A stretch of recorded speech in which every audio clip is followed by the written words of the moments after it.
Good morning class, my self Sachin Kumar Sharma और ये आपकी मैथ्स क्लास है। इसमें आप चैप्टर नंबर 3 पढ़ेंगे जिसका नाम है अवयव यानी मैट्रिक्स। तो चलिए स्टार्ट करते हैं।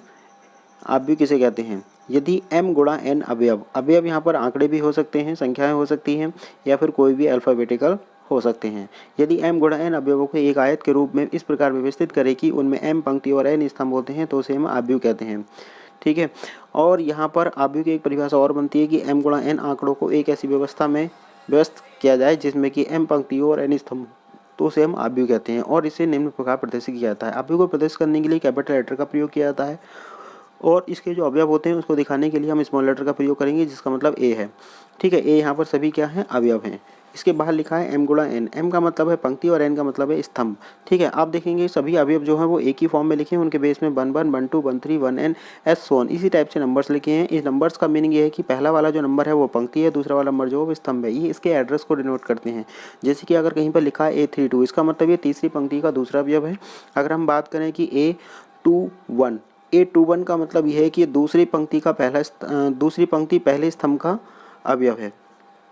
इसको हम a is equal to A I J m गुणा n से भी प्रदर्शित कर सकते हैं, जहाँ पर i का मान जो है 1 से लेके m तक प्रदर्शित होगा और j का मान जो है 1 से लेके n तक प्रदर्शित होगा।